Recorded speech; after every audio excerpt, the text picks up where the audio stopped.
Hi friends, நம்ம இன்றைக்கி இந்த மாஸ்க் எப்படி ஸ்டிச் பண்ணுறது அப்படின்னு சொல்லிட்டு தான் பார்க்க போகிறோம். ஸோ உங்களுக்கு இது பார்க்கும்போதே தெரிஞ்சிருக்கும் எந்த மெத்தடில் நம்ம ஸ்டிச் பண்ண போகிறோம் அப்படின்னு சொல்லிட்டு.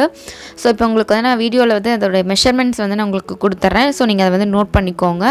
அண்ட் அந்த ஷேப்ஸ் எல்லாமே பார்த்தீங்க அப்படின்னா இதே மாதிரி வரைஞ்சிங்க அப்படின்னா உங்களுக்கு பர்ஃபெக்டான மாஸ்க் கிடைச்சிரும். அண்ட் இது ரொம்பவே சிம்பிளான மெத்தட் தான். ஸோ நீங்கள் எல்லாருமே இதை ட்ரை பண்ணலாம். பேசிக்காக உங்களுக்கு மிஷின் ஆப்ரேட் பண்ண தெரியும் அப்படின்னாலே போதும், நீங்கள் இந்த மாஸ்க்கை ஸ்டிச் பண்ணிக்கலாம். ஸோ இப்போ நான் உங்களுக்கு மெஷர்மெண்ட்ஸ் எல்லாமே நான் உங்களுக்கு வீடியோலேயே காமிச்சிருக்கேன். ஒவ்வொரு மெஷர்மெண்ட்ஸும் நான் உங்களுக்கு எந்தெந்த இடத்துக்கு வேணும் அப்படிங்கிறத வச்சு காமிச்சிருக்கேன். ஸோ அந்த மெஷர்மெண்ட்ஸுக்கு நீங்கள் ட்ரா பண்ணிக்கோங்க. உங்களுக்கு டேரெக்டாக கிளாத்தில் வரைய முடியாது அப்படின்னா நீங்கள் ஒரு பேட்டர்ன் ஷீட் மாதிரி ஒரு சார்ட்டோ இல்லை நியூஸ் பேப்பர் அந்த மாதிரி ஏதோ ஒரு பேப்பரில் ட்ரா பண்ணி கட் பண்ணிவிட்டு அதுக்கப்புறமா இந்த மாதிரி கிளாத்தில் வச்சு நீங்கள் கட் பண்ணிக்கோங்க. அண்ட் இந்த கர்வ் போர்ஷன் பார்த்திங்க அப்படின்னா உங்களுக்கு இது ஒரு 1 இன்ச்சுக்கு டெப்த் இருந்தால் போதும். ரொம்ப இருந்துச்சுன்னா உங்களுக்கு அந்த இடம் ரொம்ப ஷார்ப்பாக தூக்கிட்டு இருக்க மாதிரி இருக்கும். அதாவது ஃப்ரண்ட்டில் உங்களுக்கு அது வரும். ஸோ அந்த இடம் ஒரு 1 இன்ச் வச்சுக்கோங்க, இல்லைனா 3/4 இன்ச்சு கூட வச்சுக்கோங்க உங்களுடைய ஃபேஸை பொறுத்து. அண்ட் இந்த இது பார்த்திங்க அப்படின்னா டாப் டு பாட்டம் உங்களுக்கு ஸ்ட்ரைட்டாக இருக்கணும். அண்ட் இந்த கர்வ் இந்த மாதிரி ஒரு 3/4 இன்ச்சுக்கு அந்த டெப்த்து கொடுத்து கர்வ் கொடுத்துக்கோங்க. இதில் நமக்கு ஒரு 4 பீசஸ் தேவைப்படும். ஸோ 4 பீஸ் எடுத்துக்கோங்க. இப்போ நம்ம இதை கட் பண்ணிக்கலாம்.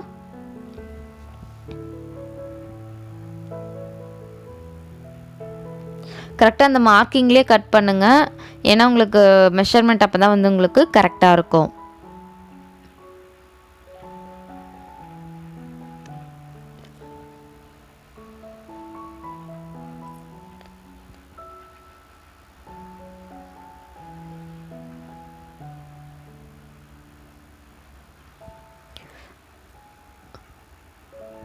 ஸோ இப்போ நம்ம எக்ஸ்ட்ராஸ் எல்லாத்தையும் கட் பண்ணிவிட்டு நீங்கள் இதுக்கு ரொம்ப கிளாத்தெல்லாம் எடுக்க வேண்டாம். இப்போ நம்மளுடைய ஹைட்டு பார்த்திங்க அப்படின்னா 5 இன்ச்சஸாக நீங்கள் ஒரு 5.5 இன்ச்சுக்கு நீங்கள் ஒரு ஸ்கொயர் பிட் எடுத்துக்கிட்டீங்க அப்படின்னாலே உங்களுக்கு இது கரெக்டாக இருக்கும்.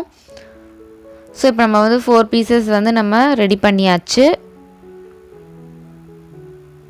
இப்போ இதை நம்ம 2 பீசஸாக நம்ம எடுத்துக்கலாம் தனித்தனியாக. ஏன்னா நம்ம 2 பீஸாக ஸ்டிச் பண்ணிவிட்டு திருப்ப போகிறோம். இப்போ இந்த 3 சைடு நான் காட்டுறேன் இல்லையா, இந்த 3 சைடு மட்டும் ஸ்டிச் பண்ணிக்கோங்க. அந்த கர்வ் போர்ஷன் ஸ்டிச் பண்ணாதீங்க, அதை பிளாங்காக அப்படியே விட்டுருங்க. ஏன்னா நம்ம அந்த கேப் வழியாக தான் நம்ம இதை டேர்ன் பண்ண போகிறோம். அண்டு ஸ்டிச் பண்ணுறதுக்கு முன்னாடி ஸ்டார்டிங்கில் ரஃப் ஸ்டிச் போட்டுக்கோங்க, அதாவது பேக் ஸ்டிச் போட்டுக்கோங்க. அதுக்கப்புறம் இந்த கார்னர்ஸ் எல்லாம் நீடில் ஸ்டாப் பண்ணிவிட்டு அதுக்கப்புறமா டேர்ன் பண்ணி ஸ்டிச் பண்ணுங்கள். அப்போ தான் உங்களுக்கு அந்த ஷார்ப் எட்ஜஸ் எல்லாம் கிடைக்கும். கரெக்டாக ஒரு 1/4 இன்ச்சுக்கு மட்டும் நீங்கள் ஸ்டிச் பண்ணிங்க அப்படின்னாலே போதும்.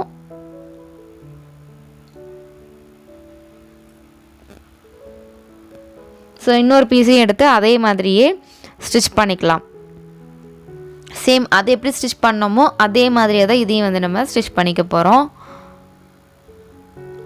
ஸோ இப்போ உங்களுக்கு இது ஸ்டிச் பண்ண ஆரம்பித்தோடனே புரிஞ்சிருக்கும் ரொம்பவே ஈஸி அண்ட் சிம்பிளான மெத்தடு தான் இதுன்னு.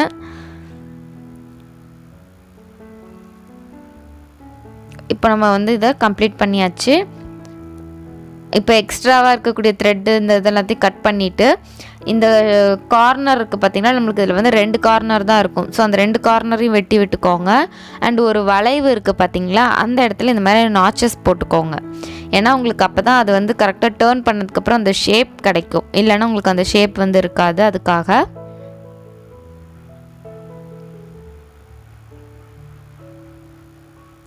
ஒரு 2 or 3 நாச்சஸ் போட்டிங்கன்னா உங்களுக்கு கரெக்டாக இருக்கும். அது உங்களுக்கு அந்த இடம் எந்த அளவுக்கு டீப் பெண்டிங் இருக்கோ அதுக்கு தகுந்த மாதிரி நீங்கள் கட் பண்ணிக்கோங்க. இப்போ நம்ம 2 பீஸ் ரெடி பண்ணியாச்சு.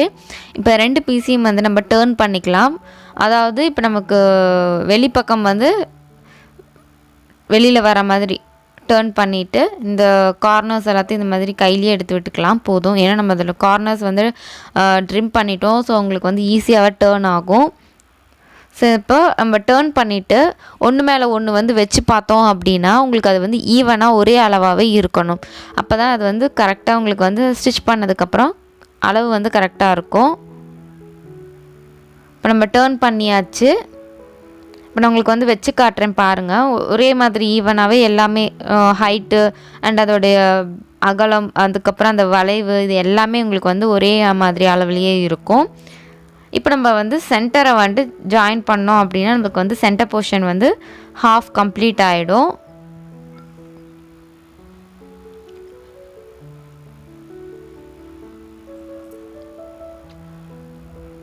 அண்ட் ஸ்டார்ட் பண்ணுறதுக்கு முன்னாடி மறக்காமல் ரஃப் ஸ்டிச் போட்டுக்கோங்க. அப்படி இல்லை அப்படின்னா உங்களுக்கு அந்த இடம் தையல் வந்து பிரிஞ்சிரும். அந்த வளைவுலெல்லாம் கரெக்டாக அதே மாதிரி அந்த ஷேப்புக்கே வளைச்சிக்கோங்க. அண்ட் அந்த 1/4 இன்ச்சு அப்படிங்கிறது அளவு மாறாமல் ஸ்டிச் பண்ணிக்கோங்க.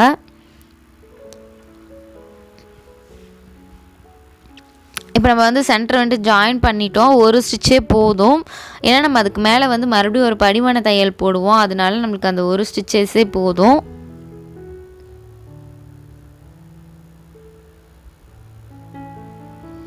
இந்த சென்டரில் இருக்கக்கூடிய அந்த ஸ்டிச் பண்ண அந்த கிளாத் இருக்குது பார்த்திங்களா, அது வந்து நம்ம எந்த சைடு வைக்கிறோமோ அதே சைட்லேயே தான் அந்த ஸ்டிச்சு வந்து நம்ம மேலேருந்து கீழே வரைக்கும் போட்டு முடிக்கிற வரைக்குமே கிளாத் இருக்கணும். பாதி இந்த பக்கம் பாதி இந்த பக்கம்லாம் இருந்துச்சு அப்படின்னா, சுருண்டுச்சு அப்படின்னா அந்த இடம் உங்களுக்கு வந்து ரொம்ப மொத்தமாக ஒரு மாதிரி இதாக இருக்கும். உங்களுக்கு அந்த பர்ஃபெக்டாக அந்த ஷேப் வந்து கிடைக்காது. அதனால் அந்த கிளாத் ஒரு பக்கம் நம்ம ரைட் சைடு வச்சுருக்கோம் அப்படின்னா டாப் டு பாட்டம் ரைட் சைட்லேயே இருக்கணும். இந்த மாதிரி வச்சுட்டு ஒரு ஸ்டிச் மேலே போட்டிங்க அப்படின்னா உங்களுக்கு அது வந்து நல்லாவே ஃபிக்ஸ் ஆகிக்கும்.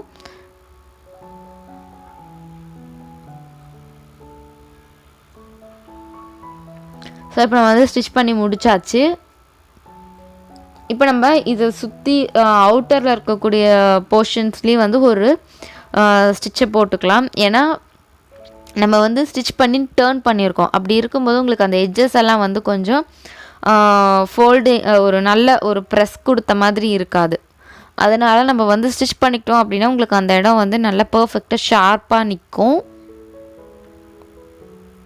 அங்கே என்ன ஷேப் இருக்குது, அந்த என்ன ஸ்ட்ரக்சர் இருக்கோ அதுக்கு தகுந்த மாதிரியே ஸ்டிச்சை வந்து போடுங்க.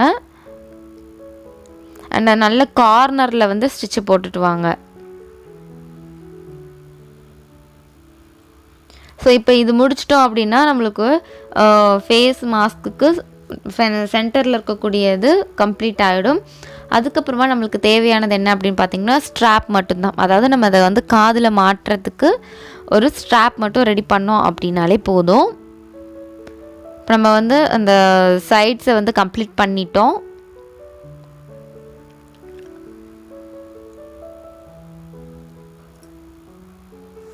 ஸோ இப்போ இது வந்து பார்த்திங்க அப்படின்னா உங்களுக்கு ஃபுல்லாக கம்ப்ளீட் ஆயிடுச்சு. அண்ட் கீழே ஒரே கர்வாக இருக்குது பார்த்திங்களா, அது வந்து கீழ் பக்கமாக வரும்.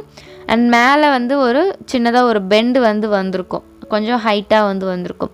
அது வந்து நம்மளுக்கு மேல் பக்கமாக வரும், மூக்குக்கிட்ட வரும். அண்ட் இப்போ வந்து நம்ம ஸ்ட்ராப்புக்கு வேணுங்கிற அளவுக்கு கிளாத்தை வந்து கட் பண்ணிக்கலாம். நீங்கள் இந்த ஸ்ட்ராப்புக்கு வந்து ரொம்ப திக்னஸாக வேணும் அப்படின்னா நீங்கள் வந்து ஒரு இன்ச்சு 1.25 இன்ச்சுக்கு பக்கமாக எடுத்துக்கலாம். நான் வந்து ஒரு 3/4 இன்ச்சுக்கு வந்து இது கட் பண்ணிக்கிறேன். அண்ட் லென்த்து பார்த்திங்க அப்படின்னா 6.5 இன்ச்சு. 1/2 இன்ச்சு வந்து தைக்கிறதுக்கு 1/4 இன்ச்சஸாக உங்களுக்கு வந்து தைக்கும்போது போயிடும். அது இல்லாமல் மீதி இருக்கக்கூடியது 6 இன்ச்சஸ், அதுதான் நம்ம வந்து ஸ்ட்ராப்போடைய லென்த்து. இந்த மாதிரி 2 ராயேஜஸையும் சென்டரில் வச்சு ஃபோல்டு பண்ணிவிட்டு அதுக்கப்புறமா அதை மறுபடியும் ஒரு ஃபோல்டு பண்ணிங்க அப்படின்னா உங்களுக்கு அந்த ராயேஜஸ் எல்லாமே கவர் ஆகிடும். அண்ட் ஈஸியாகவும் இருக்கும். நீங்கள் இதை அடித்து திருப்பிட்டு இருந்தீங்க அப்படின்னா டைம் வேஸ்ட் ஆகும். ஸோ இந்த மாதிரி பண்ணிட்டீங்க அப்படின்னா ரொம்பவே ஈஸியாக இருக்கும். அண்ட் ஒர்க்கும் வந்து சீக்கிரமாகவே கம்ப்ளீட் ஆகிடும்.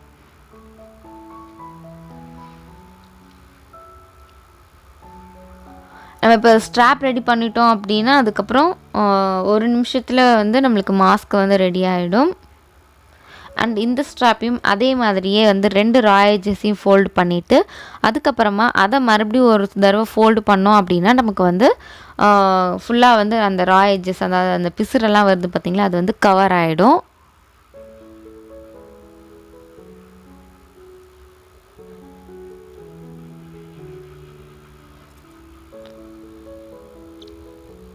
இப்போ நம்ம வந்து ஸ்ட்ராப்பை வந்து அந்த மாஸ்கோட வச்சு ஸ்டிச் பண்ணிக்கலாம். இப்போது ஒரு 1/4 இன்ச் மட்டும் நமக்கு உள்பக்கமாக இருந்தால் போதும். அந்த ஸ்ட்ராப் மேலே ஒரு 2 or 3 டைம்ஸ் வந்து நீங்கள் ஒரு 2 டைம்ஸ் போட்டால் கூட போதும். ஒரு 2 டைம்ஸ் இல்லைனா ஒரு 3 டைம்ஸ் வந்து நீங்கள் அந்த ரஃப் ஸ்டிச்சு பேக் ஸ்டிச் வந்து போட்டுட்டிங்க அப்படின்னா உங்களுக்கு அது வந்து ஸ்ட்ராங்காக இருக்கும். ஃபேஸ் மாஸ்க் தானே எதுக்கு ஸ்ட்ராங்காக அப்படின்னு கூட நினைக்கலாம். ஏன்னா நம்ம அதை இழுத்து காதில் மாட்டுவோம். அந்த அளவுக்காச்சு அது வந்து நமக்கு வந்து ஸ்ட்ராங்காக இருக்கணும்.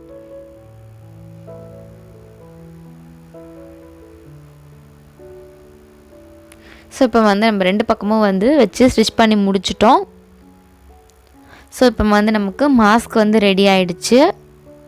இப்போ இதை டேர்ன் பண்ணி பார்த்தீங்க அப்படின்னாலே உங்களுக்கு தெரியும். இப்போ நம்ம வந்து மேல் பக்கம் வச்சுருக்கோம் இல்லையா, லைட்டாக அந்த ஹைட்டாக ஒரு பெண்டு வந்து சென்டரில் வருது, அதுதான் நம்மளுக்கு வந்து சென்டரில் நோஸ் கிட்ட வரக்கூடிய போர்ஷன். அண்ட் கீழே வந்து ஒரே கேர்வாக வருது பார்த்திங்களா, அது வந்து நம்மளுக்கு கீழே வந்து வரக்கூடிய போர்ஷன். ஸோ உங்களுக்கு மாஸ்க்கை பார்த்திங்கன்னா இந்த மாதிரி தான் இருக்கும். தேங்க்ஸ் ஃபார் வாட்சிங்.